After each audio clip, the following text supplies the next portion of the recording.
Hello friends, welcome to स्टडीगर। मैं हूं आपका दोस्त प्रभाकर। आज के इस इम्पॉर्टेंट लेक्चर में हम आपके साथ डिस्कस करने वाले हैं 27 मार्च 2024 के मोस्ट इम्पॉर्टेंट करंट अफेयर्स के क्वेश्चन। तो आप इस पूरे लेक्चर को बहुत ही ध्यान से लास्ट तक जोर देखिएगा। चलिए आज का पहला और इम्पॉर्टेंट क्वेश्चन डिस्कस करते हैं। हाल ही में सक्षम ऐप किसने लॉन्च किया है? तो दोस्तों, इलेक्शन कमीशन ऑफ इंडिया के द्वारा सक्षम ऐप लॉन्च किया गया है। अब सवाल आता है कि ये सक्षम ऐप किसके लिए लॉन्च किया गया है? तो जो दिव्यांग लोग होते हैं उनके लिए सक्षम ऐप लॉन्च किया गया है। तो मतदान में इनकी मदद करने के लिए ये ऐप लॉन्च किया गया है। दोस्तों, अभी कुछ समय पहले इलेक्शन कमीशन ऑफ इंडिया के द्वारा एक नियम निकाला गया था कि जो 85 वर्ष से अधिक आयु के मतदाता हैं या ऐसे दिव्यांग लोग जिनमें 40% दिव्यांगता है, तो उन लोगों को घर बैठे ही वोट देने का अधिकार होगा। पहले ये उम्र 80 वर्ष थी, लेकिन अब ये बढ़ा करके 85 वर्ष कर दी गई है। कुछ इंपॉर्टेंट फैक्ट डिस्कस कर लेते हैं। तो अभी हाल ही में इलेक्शन कमीशन ऑफ इंडिया के द्वारा राष्ट्रीय दिव्यांग आइकॉन शीतल देवी को घोषित किया गया है। यहाँ पर आप शीतल देवी को देख पा रहे हैं। इनका संबंध जम्मू कश्मीर से है और याद रखिएगा कि यह एक तीरंदाज है। कैंडिडेट का क्रिमिनल रिकॉर्ड पता करने के लिए इलेक्शन कमीशन ऑफ इंडिया के द्वारा कौन सा ऐप लॉन्च किया गया है? नो योर कैंडिडेट यानी KYC ऐप लॉन्च किया गया है। उम्मीदवार और चुनाव प्रबंधन के लिए चुनाव आयोग के द्वारा इनकोर ऐप लॉन्च किया गया है। इसके अलावा दोस्तों, अभी हाल ही में चुनाव आयोग के द्वारा मिशन 414 अभियान हिमाचल प्रदेश में शुरू किया गया है। सभी मतदान केंद्रों की डिजिटल मैपिंग के लिए कौन सा ऐप लॉन्च किया गया था इलेक्शन कमीशन ऑफ इंडिया के द्वारा? दोस्तों, भारत में पहला जनरल इलेक्शन कब हुआ था? तो वो हुआ था 1951-52 में। काफी इंपॉर्टेंट क्वेश्चन बन जाता है एग्जाम की दृष्टि से। दोस्तों, इलेक्शन कमीशन की स्थापना का प्रावधान किस अनुच्छेद में किया गया है? अनुच्छेद 324 में। चुनाव आयोग की स्थापना कब हुई थी? 25 जनवरी 1950 को। इसलिए 25 जनवरी को नेशनल वोटर्स डे मनाया जाता है। भारत में मताधिकार की आयु 21 वर्ष से घटाकर 18 वर्ष कब की गई थी? 1988 में 61वें संविधान संशोधन के द्वारा। चुनाव आयोग के प्रथम निर्वाचन आयुक्त कौन थे? सुकुमार सेन।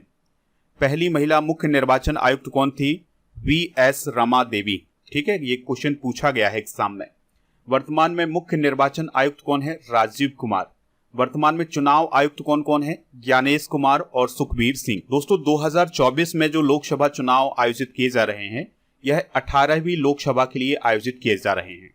इस बार का चुनाव 7 फेज में आयोजित किया जाएगा और इसमें 543 सीटों पर चुनाव आयोजित किया जाना है। दोस्तों, लोकसभा चुनाव 2024 के नतीजे आएंगे 4 जून 2024 को। आपको याद रखना है कि 18वीं लोकसभा के लिए चुनाव आयोग की टैगलाइन क्या है? चुनाव का पर्व, देश का गर्व। इसके अलावा आपको याद रखना है कि इस बार रजिस्टर्ड मतदाता कितने हैं? 96,88,21,926। वर्तमान में भारत के मतदाता का लिंगानुपात कितना है? 948।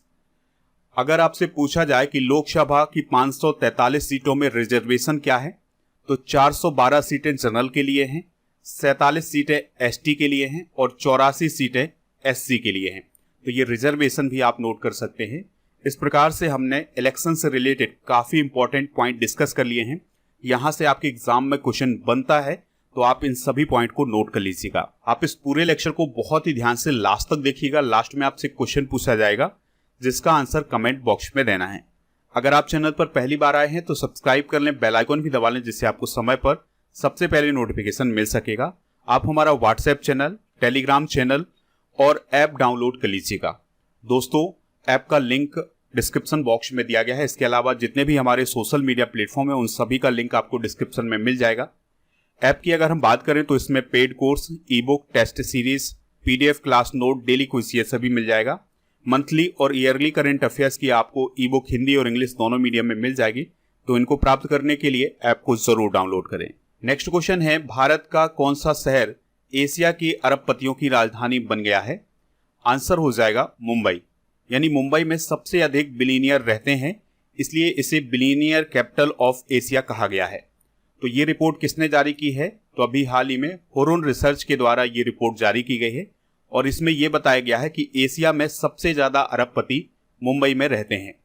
मुंबई में 92 अरबपति रहते हैं। और आपको याद रखना है कि दुनिया में सबसे अधिक अरबपति किस देश में है? वो है चाइना में। कितने अरबपति हैं चाइना में? 814। इसके बाद अमेरिका में है 800 और फिर तीसरे नंबर पर है भारत। तो भारत में 271 अरबपति हैं। तो ये भी पॉइंट आप नोट कर सकते हैं। दुनिया के 5 सबसे अमीर व्यक्तियों की बात करें फोर्ब्स के अनुसार, तो पहले स्थान पर हैं बर्नार्ड अर्नोल्ट और फैमिली। दूसरे नंबर पर है जेफ बेजोस। तीसरे नंबर पर है एलन मस्क। चौथे पर मार्क जुकरबर्ग। पांचवें पर लैरी एलिसन और 11वें नंबर पर हैं मुकेश अंबानी। तो ये फोर्ब्स की रिपोर्ट है, याद रखना है। और 18वें नंबर पर हैं गौतम अदानी। तो ये रैंक भी आप नोट कर लीजिएगा। सबसे अधिक अरबपतियों वाले शहर की बात करें तो सबसे अधिक अरबपति हैं न्यूयॉर्क में 119। फिर दूसरे नंबर पर लंदन में 97। तीसरे नंबर पर मुंबई में 92।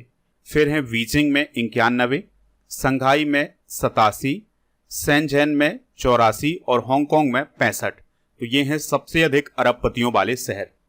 दोस्तों, भारत के सबसे 10 अमीर व्यक्तियों की अगर हम बात करें तो पहले स्थान पर है मुकेश अंबानी, दूसरे पर गौतम अदानी, तीसरे पर Cyrus S Poonawalla and family, चौथे पर शिव नादार एंड फैमिली, पांचवें पर गोपी चंद हिंदुजा एंड फैमिली और छठे नंबर पर है दिलीप संघवी, सातवें पर लक्ष्मी नारायण मित्तल एंड फैमिली, आठवें पर राधा किशन दमानी एंड फैमिली, नौवें पर कुमार मंगलम बिरला और 10वें नंबर पर है नीरज बजाज। तो ये हैं भारत के 10 सबसे अमीर व्यक्ति। दोस्तों, यहां पर रिपोर्ट की बात आई है तो हाल ही में जारी किए गए कुछ इंपॉर्टेंट इंडेक्स डिस्कस कर लेते हैं। जैसे विश्व वायु गुणवत्ता रिपोर्ट 2023 को अभी हाल ही में जारी किया गया था। तो इसमें सबसे अधिक प्रदूषित राजधानी कौन है? दिल्ली। सबसे प्रदूषित शहर कौन है? बेगूसराय, ये बिहार का शहर है। सबसे प्रदूषित देश कौन है? बांग्लादेश। अभी हाल ही में लैंगिक असमानता सूचकांक 2022 को भी जारी किया गया था। इसमें भारत का स्थान 108वां और पहला स्थान डेनमार्क का रहा है। लोकतंत्र सूचकांक 2024 को अभी हाल ही में जारी किया गया था। इसमें भारत का स्थान 41वां और नॉर्वे का पहला स्थान रहा है। नेक्स्ट क्वेश्चन है, डिजिटल पब्लिक इंफ्रास्ट्रक्चर सम्मेलन कहां आयोजित किया गया है? तो अभी हाल ही में कोलंबो में डिजिटल पब्लिक इंफ्रास्ट्रक्चर सम्मेलन आयोजित किया गया है। तो श्रीलंका के कोलंबो में डिजिटल पब्लिक इंफ्रास्ट्रक्चर सम्मेलन का आयोजन किया गया है और इसका आयोजन 26 मार्च को किया गया है। इसकी थीम है इनेबल, एम्पावर, इनरिच। दोस्तों, डिजिटल पब्लिक इंफ्रास्ट्रक्चर का मतलब क्या होता है? तो डिजिटल पब्लिक इंफ्रास्ट्रक्चर का मतलब होता है ऐसा नेटवर्क जहां देश की सरकार देश के नागरिकों को सभी आर्थिक और सोशल सर्विस सुरक्षित रूप से तेजी के साथ पहुंचा सके। तो इस प्रकार के इंफ्रास्ट्रक्चर को डिजिटल पब्लिक इंफ्रास्ट्रक्चर बोला जाता है। बात आई है सम्मेलन की, तो कुछ इंपॉर्टेंट सम्मेलन और मीटिंग डिस्कस कर लेते हैं। जैसे अभी हाल ही में भारत और ब्राजील के बीच पहली 2+2 वार्ता का आयोजन नई दिल्ली में किया गया है। अब ये बात पहली बार हुई है, इसलिए आपको याद रखना है। बाकी अमेरिका के साथ भारत की 2+2 वार्ता हो चुकी है और जापान के साथ भी भारत 2+2 वार्ता करता है। ठीक है, तो अब ब्राजील के साथ भी भारत की 2+2 वार्ता शुरू हुई है, इसलिए आपको याद रखना है। 2+2 वार्ता का मतलब ये है कि इसमें दोनों देशों के रक्षा मंत्री और विदेश मंत्री मिलते हैं और आपस में मीटिंग करते हैं। भारत स्टीम बॉयलर एक्सपो 2024 का आयोजन गुवाहाटी, असम में किया गया है। दोस्तों, असम में आपको याद रखना है कि खेलो इंडिया यूनिवर्सिटी गेम्स का आयोजन भी किया गया है 2024 में। रायसीना डायलॉग 2024 का आयोजन नई दिल्ली में किया गया था। दूरसंचार मानकीकरण असेंबली 2024 की मेजबानी कौन सा देश करेगा? तो ये भारत करेगा। इसके अभी हाल ही में घोषणा की गई थी। स्टार्टअप महाकुंभ 2024 का आयोजन नई दिल्ली में किया गया है। इसके अलावा नीम शिखर सम्मेलन और वैश्विक नीम व्यापार मेला 2024 नई दिल्ली में आयोजित किया गया है। तो ये क्वेश्चन आपसे पूछा जा सकता है, वैश्विक नीम व्यापार मेला 2024 कहां आयोजित किया गया है? नई दिल्ली में। 7वां हिंद महासागर सम्मेलन 2024 पर्थ, ऑस्ट्रेलिया में किया गया है। ऑस्ट्रेलिया से आप क्या रिलेट कर सकते हैं? तो 2023 का जो वर्ल्ड कप था वो किसने जीता था? क्रिकेट का ऑस्ट्रेलिया ने जीता था। और अभी हाल ही में अंडर 19 वर्ल्ड कप भी किसने जीता है? ऑस्ट्रेलिया ने जीता है। 67वीं Akhil Bharatiya police duty meet का आयोजन लखनऊ, उत्तर प्रदेश में किया गया है। पहली बार विश्व धरोहर समिति की मेजबानी कौन सा देश करेगा? भारत। चौथे संघाई सहयोग संगठन स्टार्टअप फोरम का आयोजन नई दिल्ली में किया गया है। नेक्स्ट क्वेश्चन है, कौन सा देश भारत का 5वां सबसे बड़ा कच्चा तेल आपूर्तिकर्ता बन गया है? आंसर हो जाएगा वेनेजुएला। तो वेनेजुएला भारत का 5वां सबसे बड़ा कच्चा तेल आपूर्तिकर्ता बन गया है, यानी कि वेनेजुएला 5वां ऐसा देश है जो हमें सबसे अधिक कच्चा तेल प्रदान करता है। तो ये रिपोर्ट है फरवरी 2024 की। दोस्तों, वेनेजुएला के बारे में आप याद रखिएगा कि यह दुनिया का सबसे बड़ा प्रमाणित तेल भंडार वाला देश है। यहाँ पर प्रमाणित तेल भंडार है 300 अरब बैरल। दोस्तों, 2019 की अगर हम बात करें तो सबसे अधिक तेल हम अमेरिका और चाइना और फिर तीसरे नंबर पर वेनेजुएला से खरीदते थे। लेकिन अगर हम आज की बात करें यानी 2024 की, तो सबसे अधिक तेल हम रसिया से खरीद रहे हैं, यानी कि वर्तमान में रसिया भारत का सबसे बड़ा तेल सप्लायर है। भारत के कुल आयात में वेनेजुएला का योगदान केवल 4 से 5% है। इस पॉइंट को भी आप नोट कर सकते हैं। बात आई है वेनेजुएला की, तो इसकी बेसिक जानकारी डिस्कस कर लेते हैं। तो वेनेजुएला किस महाद्वीप में है?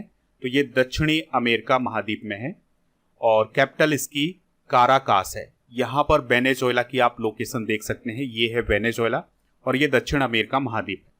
राष्ट्रपति कौन है? निकोलस मादुरो और करेंसी है वेनेजुएला बोलीवर। नेक्स्ट क्वेश्चन है, इंटरनेशनल एस्ट्रोनॉमिकल यूनियन यानी IAU के द्वारा किसके सम्मान में एक क्षुद्र ग्रह यानी एस्टेरॉइड का नामकरण किया गया है? आंसर हो जाएगा जयंत मूर्ति। तो दोस्तों, अभी हाल ही में IAU के द्वारा एक एस्टेरॉइड का नाम जयंत मूर्ति के नाम पर रखा गया है और इसका नाम 215884 जयंत मूर्ति रखा गया है। इसकी खोज 2005 में MW बुई के द्वारा की गई थी। दोस्तों, प्रोफेसर जयंत मूर्ति की बात करें तो यह 2021 में भारतीय खगोल भौतिकी संस्थान बेंगलुरु में अपना कार्यकाल समाप्त कर चुके हैं, यानी कि वो भारतीय खगोल भौतिकी संस्थान बेंगलुरु के प्रोफेसर थे। बात करते हैं इंटरनेशनल एस्ट्रोनॉमिकल यूनियन की। इसकी स्थापना 28 जुलाई 1919 को की गई थी। हेडक्वार्टर इसका पेरिस, फ्रांस में है। काफी इंपॉर्टेंट पॉइंट है। यह खगोलीय अनुसंधान यानी रिसर्च और डेवलपमेंट को बढ़ावा देता है। दोस्तों, आपको पता होगा कि पहले जब बचपन में आपने पढ़ा होगा तो आपको 9 ग्रहों के बारे में बताया गया होगा, लेकिन 2006 में IAU के द्वारा प्लूटो को बौने ग्रह के रूप में परिभाषित किया गया, यानी प्लूटो को सौर मंडल के 9 ग्रहों से अलग कर दिया गया था। इस प्रकार से वर्तमान में सौर मंडल में कितने ग्रह हैं? 8 ग्रह हैं। नेक्स्ट क्वेश्चन है, ऑस्ट्रेलियन ग्रैंड प्रिक्स का खिताब किसने जीता है? तो अभी हाल ही में कार्लोस सेंज ने ऑस्ट्रेलियन ग्रैंड प्रिक्स का खिताब जीता है। आपको याद रखना है कि ऑस्ट्रेलियन ग्रैंड प्रिक्स का संबंध फॉर्मूला 1 से है। तो फेरारी के कार्लोस सेंज ने ऑस्ट्रेलियन ग्रैंड प्रिक्स 2024 का खिताब अपने नाम कर लिया है। आपको एक और पॉइंट याद रखना है कि यह कार्लोस सेंज की तीसरी ग्रैंड प्रिक्स जीत है। कार्लोस सेंज का संबंध किस देश से है? स्पेन से। तो इस प्रकार के क्वेश्चन भी आपके एग्जाम में पूछे जाते हैं, तो इन सभी को आप नोट करते जाइएगा। बात आई है स्पोर्ट्स की, तो स्पोर्ट्स से रिलेटेड कुछ इंपॉर्टेंट करंट अफेयर्स डिस्कस कर लेते हैं। तो भारत के टेबल टेनिस प्लेयर हैं साथियान ज्ञानशेखरन। तो उन्होंने अभी हाल ही में WTT फीडर बेरुत स्पर्धा 2024 में पुरुष एकल का खिताब जीता है। अभी प्रो कबड्डी लीग का आयोजन किया गया था और 2024 में इसका 10वां सीजन आयोजित किया गया है और इसको पहली बार पुनेरी पल्टन ने जीता है। हैमर थ्रोवर रही हैं रचना कुमारी, तो उन पर अभी हाल ही में 12 साल का बैन लगाया गया है। नामीबिया के जॉन निकोल लॉफ्टी ईटन ने T20 का सबसे तेज शतक अभी हाल ही में बनाया था। खेलो इंडिया विंटर गेम्स 2024 में सबसे अधिक मेडल किसने जीते हैं? सेना ने जीते हैं। जयंता कल्याण भारत की पहली महिला पिच क्यूरेटर बनी है। इनको आप देख सकते हैं, ये हैं जयंता कल्याण। पैगोंग फ्रोजन लेक मैराथन 2024 को भोपाल के भगवान सिंह और महेश खुराना ने जीता है। आपको याद रखना है कि लद्दाख में जो पैगोंग झील है उसमें पैगोंग फ्रोजन लेक मैराथन 2024 का आयोजन किया गया था और इसको भोपाल के भगवान सिंह और महेश खुराना ने जीता है। आपको एक और पॉइंट याद रखना है कि ये जो फ्रोजन लेक मैराथन आयोजित की गई थी यह जमी हुई पैगोंग झील पर आयोजित की गई थी। नेक्स्ट क्वेश्चन है, जल संसाधन नियंत्रण पोर्टल लॉन्च करने वाला पहला राज्य कौन बना है? आंसर हो जाएगा राजस्थान। तो दोस्तों, इस पोर्टल के माध्यम से सूखे की भविष्यवाणी और जल प्रबंधन किया जाएगा। ठीक है, तो सूखे की भविष्यवाणी और जल प्रबंधन के लिए राजस्थान की गवर्नमेंट के द्वारा जल संसाधन नियंत्रण पोर्टल लॉन्च किया गया है और ऐसा करने वाला राजस्थान पहला राज्य बना है। आपको याद रखना है, राजस्थान सरकार के जल संसाधन मंत्री कौन है? सुरेश सिंह रावत। बात आई है राजस्थान की, तो राजस्थान की चीफ मिनिस्टर हैं भजन लाल शर्मा और यहाँ के गवर्नर हैं कलराज मिश्र। किसानों को मोटे अनाज फ्री में दिए जाएंगे किस राज्य में? राजस्थान में। एनटीपीसी रीन्यूएबल एनर्जी लिमिटेड की पहली सौर परियोजना कहाँ शुरू की गई है? छत्तीसगढ़, राजस्थान में। लौह अयस्क के विशाल भंडार अभी हाल ही में राजस्थान के करौली क्षेत्र में पाए गए हैं। डेजर्ट फेस्टिवल जैसलमेर में आयोजित किया गया है। राजस्थान के 3 नए जिले कुछ समय पहले बने थे जिनकी घोषणा अशोक गहलोत जी के द्वारा की गई थी, तो उनमें मालपुरा, सुजानगढ़ और कुचामन थे। मिस अर्थ इंडिया 2023 राजस्थान की प्रियन सेन बनी थी। राजस्थान का 5वां वाघ रिजर्व यानी टाइगर रिजर्व कौन है? धौलपुर करौल रिजर्व। पिछड़े वर्गों के लिए गुरु गोरखनाथ बोर्ड का गठन किस राज्य के द्वारा किया गया है? राजस्थान के द्वारा। तो ये कुछ इंपॉर्टेंट करंट अफेयर्स हैं राजस्थान से रिलेटेड, तो इन्हें आप नोट कर सकते हैं। राष्ट्रीय खगोलीय संघ यानी IAU के द्वारा चंद्रयान 3 लैंडिंग साइट को किस नाम की मंजूरी दी गई है? आंसर हो जाएगा शिव शक्ति पॉइंट। तो आपको याद होगा कि 2023 में चंद्रयान 3 ने चंद्रमा पर लैंडिंग की थी, तो जिस जगह पर चंद्रयान 3 ने लैंडिंग की थी उस पॉइंट को अब शिव शक्ति पॉइंट माना जाएगा और इसके लिए अंतर्राष्ट्रीय खगोलीय संघ यानी IAU के द्वारा मंजूरी दी गई है। देखिए, चंद्रयान 3 के बारे में कुछ इंपॉर्टेंट पॉइंट रिवाइज कर लेते हैं। तो इसको 14 जुलाई 2023 को दोपहर 2:35 पर लॉन्च किया गया था। इसरो ने लॉन्च किया गया था सतीश धवन स्पेस सेंटर से। LVM-3M4 रॉकेट से लॉन्च किया गया था। 615 करोड़ इसका बजट था और चंद्रयान 3 का जो कुल वजन था वो था 3900 किलोग्राम का। इसने लैंडिंग 23 अगस्त 2023 को की थी। इसरो के वर्तमान में अध्यक्ष कौन है? S सोमनाथ। और चंद्रयान 3 के मिशन निदेशक कौन थे? मोहन कुमार। लैंडर का नाम क्या था? विक्रम। और रोवर का नाम था प्रज्ञान। नेक्स्ट क्वेश्चन है, फूल बहादुर नामक उपन्यास का अंग्रेजी में अनुवाद किसने किया है? तो अभय के द्वारा फूल बहादुर नामक उपन्यास का अंग्रेजी में अनुवाद किया गया है।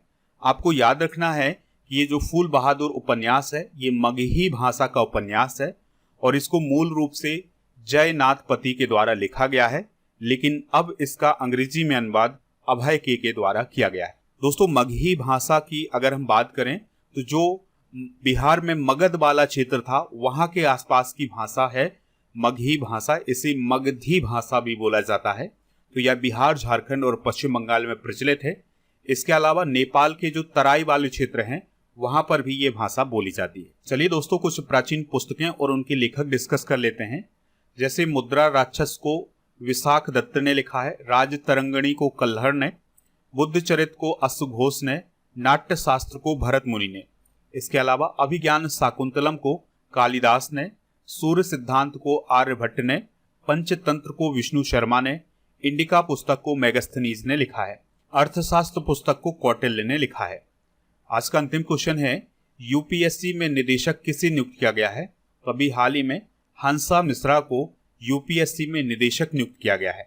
उनकी नियुक्ति 5 साल के लिए सेंट्रल स्टाफिंग स्कीम के तहत की गई है। बात करते हैं यूपीएससी की, तो इसे यूनियन पब्लिक सर्विस कमीशन बोला जाता है। यह एक संवैधानिक निकाय है, यानी इसका वर्णन संविधान में किया गया है। अनुच्छेद 308 से 323 तक यूपीएससी का उल्लेख किया गया है। यूपीएससी में एक अध्यक्ष और 10 सदस्य होते हैं। अध्यक्ष और सदस्यों का कार्यकाल 6 साल या उनकी 65 वर्ष की आयु तक होता है। यूपीएससी के वर्तमान में चेयरमैन हैं डॉक्टर मनोज सोनी और यूपीएससी के अध्यक्ष की नियुक्ति राष्ट्रपति जी के द्वारा की जाती है। ये सभी पॉइंट आप नोट कर सकते हैं। चलिए अब कल के करंट अफेयर्स के क्वेश्चन रिवाइज करते हैं, फिर इसके बाद जनरल नॉलेज की पिटारी को डिस्कस करेंगे। लास्ट में पूछेंगे आपसे क्वेश्चन जिसका आंसर कमेंट बॉक्स में देना है। 48वें संसदीय सम्मेलन का आयोजन किस देश में किया गया है? स्विट्जरलैंड में। भारत ने किस देश के लिए सहायता राशि बढ़ाकर 10,000 करोड़ रुपए करने का ऐलान किया है? भूटान। अपराध से निपटने के लिए सीबीआई ने किसके साथ कार्य व्यवस्था पर हस्ताक्षर किए हैं? यूरोपोल के साथ।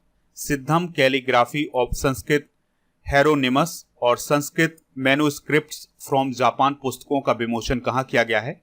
इंदिरा गांधी राष्ट्रीय कला संस्थान, दिल्ली में। भारत का कौन सा पड़ोसी देश 26 मार्च को अपना राष्ट्रीय दिवस मनाता है? बांग्लादेश। सूरत डायमंड बोर्ड्स के नए अध्यक्ष कौन बने हैं? गोविंद ढोलकिया। भारत में एमटीबी वैक टीके का क्लिनिकल ट्रायल शुरू किया गया है, यह किस रोग से रिलेटेड है? तो यह तपेदिक यानी टीबी से रिलेटेड है। WTT फीडर विरुद्ध स्पर्धा में महिला सिंगल्स का खिताब किसने जीता है? श्रीजा अकुला ने। अमूल ने किस देश में अपना अंतर्राष्ट्रीय कारोबार शुरू किया है? अमेरिका। हाल ही में त्रिशूल ड्रोन को किस कंपनी ने लॉन्च किया है? गरुड़ एरोस्पेस ने। दोस्तों, ये जो रिवीजन वाले क्वेश्चन हैं इनको भी अब अंग्रेजी में आपको उपलब्ध कराया जाएगा, तो कल से आपको अंग्रेजी में ये उपलब्ध हो जाएंगे। दोस्तों, आज के जनरल नॉलेज के पिटारे में हम प्रमुख खनिज उत्पादन डिस्कस करने वाले हैं। तो कोयला का सबसे बड़ा उत्पादक देश है चाइना और भारत में सबसे अधिक उत्पादन छत्तीसगढ़ में होता है। हीरा का सबसे बड़ा उत्पादक देश है रूस और भारत में सबसे अधिक उत्पादन मध्य प्रदेश में होता है। तांबा का सबसे बड़ा उत्पादक देश है चिली और सबसे अधिक उत्पादन मध्य प्रदेश में होता है भारत में। लोहा का सबसे बड़ा उत्पादक देश है ऑस्ट्रेलिया और भारत में सबसे अधिक लोहे का उत्पादन ओडिशा में होता है। तो ये सभी पॉइंट आप नोट कर सकते हैं। दोस्तों, कल के करंट अफेयर्स में आपसे पूछा गया था सेरिंग टोब्गे किस देश के प्राइम मिनिस्टर हैं? तो यह भूटान के प्राइम मिनिस्टर हैं। भूटान की कैपिटल क्या है? थिम्पू। इस पॉइंट को भी आप नोट कर सकते हैं। आज का क्वेश्चन है जिसका आंसर कमेंट बॉक्स में देना है। राष्ट्रीय मतदाता दिवस यानी नेशनल वोटर्स डे कब सेलिब्रेट किया जाता है? तो इस क्वेश्चन का जो राइट आंसर हो कमेंट बॉक्स में जरूर बताइएगा। हमें इंतजार रहेगा आपके आंसर।